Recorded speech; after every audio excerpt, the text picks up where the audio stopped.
G'day, Cliffo here, and thanks for joining me here at Cliffo Racing Support Services.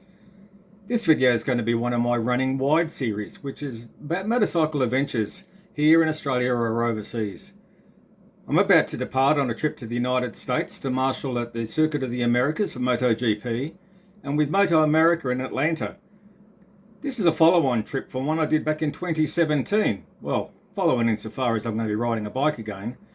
So this video will describe that ride, and then when I get home, or perhaps while I'm still over in America, I'll give you an update on what I've been doing on the trip that's about to start. Stick with me, it's not very long, but you may find it interesting.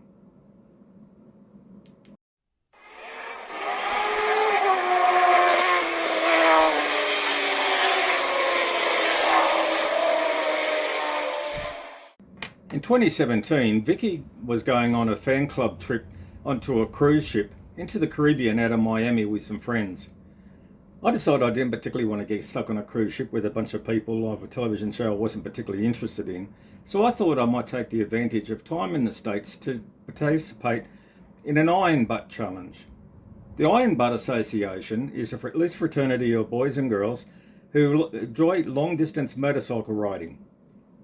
Their basic qualification is the saddle sore qualification, which is the completion of a 1,000-mile journey within a 24-hour period, evidenced by such things as written witnessed at the start and the finish, fuel receipts along the way, and any accommodation evidence if you stay overnight anywhere.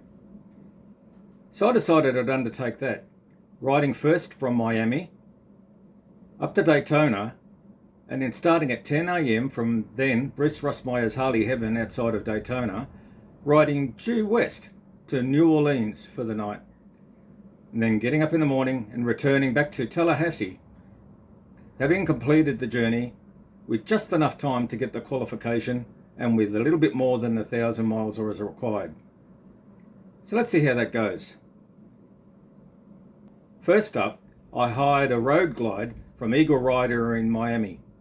I didn't realise back then, but I must have been thinking about the future somehow or another, because I just realised it's orange. Very fitting colour, I rather think, for a race marshal.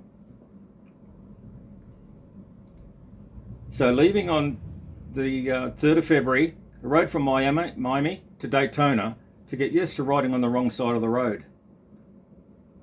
Passing past Cape Kennedy, stopped in to have a look at the Space Center exhibitions there, then riding into Daytona Beach to have a bit of a look around.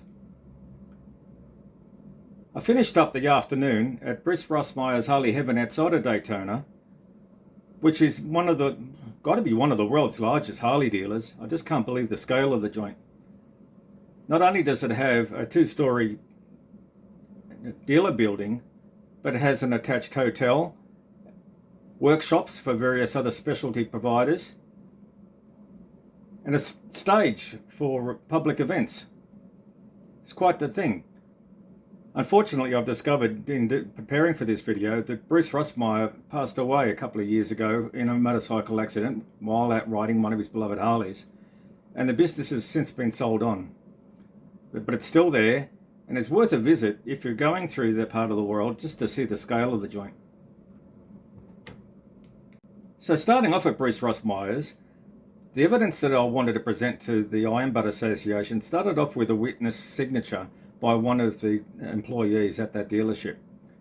There's also a petrol station directly opposite the dealership, and I was able to get a fuel receipt with a timestamp and with the odometer of the bike written onto it. That gave me my starting point at 10 a.m. on the 4th of February. Riding due west, I basically stuck to an interstate, though I had some interesting side runs to fill up with fuel and to eat along the way. A little bit of Americana, but mostly it was just trying to complete the kilometres. Heading into the sun in the afternoon got a little bit challenging, but I got into New Orleans at about 8 p.m, stopped at a backpacker hostel for the night, and then got up to a very, very cold 2 o'clock in the morning.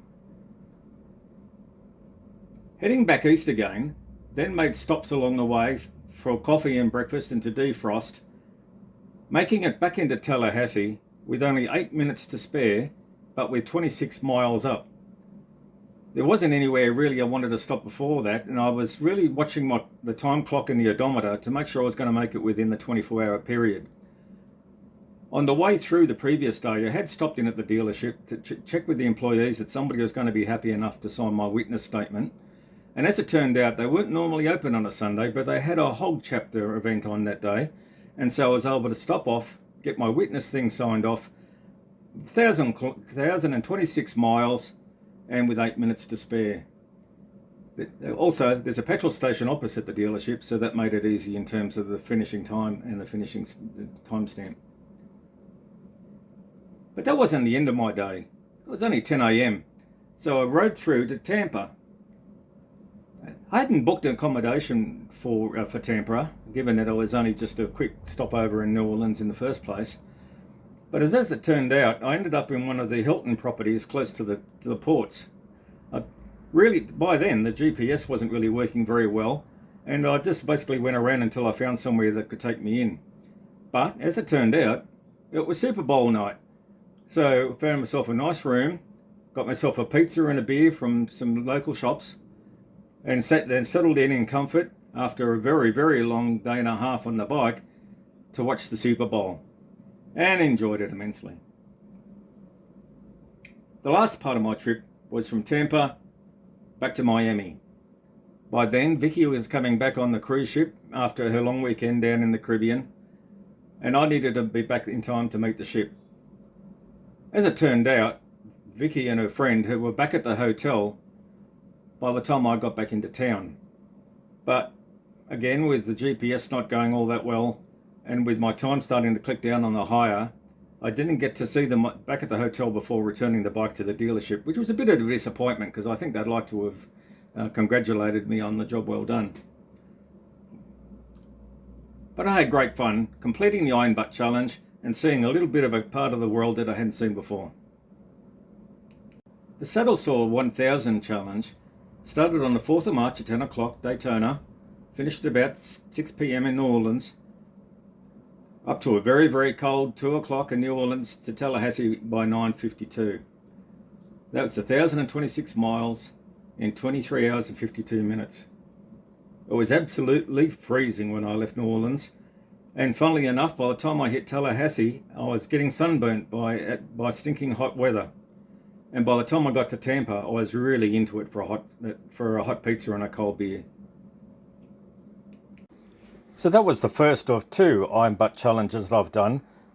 I've since done another one here in Australia during winter, doing something like 32 circuits of the ACT in a midwinter chill challenge. That was another story, and perhaps I'll tell that another time.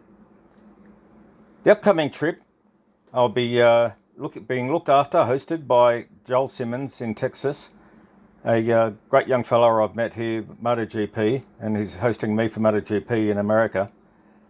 And then I'm going to be hiring another bike from Eagle Rider, this time from Austin, riding through the southern states, covering back some of the territory that I've covered, so that I'll cover off some more of the bottom part of America.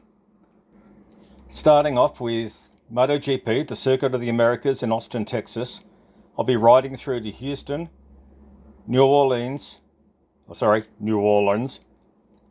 Leeds, and then into Moto America at Atlanta the following weekend, returning back through Memphis and Texarkana to the most westerly point that I'll have done in the southern United States at Dallas, then returning to Austin to return the bike and then fly home.